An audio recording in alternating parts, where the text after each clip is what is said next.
আচ্ছা, আপনাদের কি কখনো মনে হয় যে আপনার লাইফটা মনে হয় থেমে গেছে? একটা হোপলেস এন্ড, তাই না? এরকম কি মনে হয়? আমারও মাঝে মধ্যে মনে হয়। তাহলে আসেন একটা গল্প শেয়ার করি। একবার নেলসন ম্যান্ডেলাকে জিজ্ঞেস করা হয়েছিল যে, আপনাকে তো ২৭ বছর একটা অন্ধকার রুমের মধ্যে বন্দী করে রাখা হয়েছিল।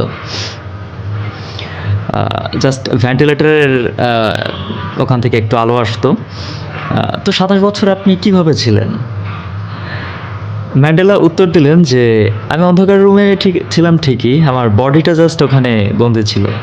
বাট ভেন্টিলেটরের আলো দিয়ে আমি পুরো সাউথ আফ্রিকা ঘুরে বেড়াতাম।" এই কথাটা আসলে কেন বললাম?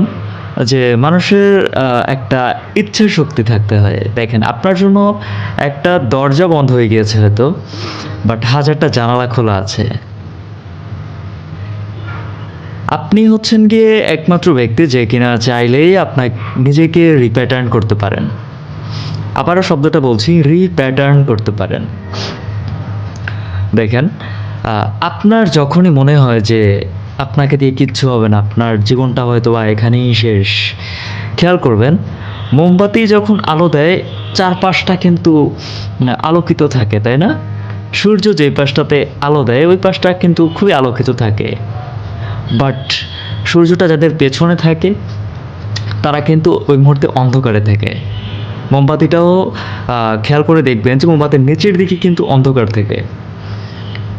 সো আপনার যখনই মনে হবে যে আপনি হতাশ হয়ে যাচ্ছেন, আপনার লাইফটা এখানেই থেমে যাচ্ছে, আপনি জাস্ট নিজের লাইফটাকে একটু রিপ্যাটার্ন করেন। আপনার হোপলেস এন্ড না বলে আপনি যদি এটাকে একটু রিভার্স করে দিয়ে বলেন এন্ডলেস হোপ, হোপলেস এন্ড না বলে এন্ডলেস হোপ বলেন, দেখেন জিনিসটা কিন্তু একটু মজার হয়ে যায়।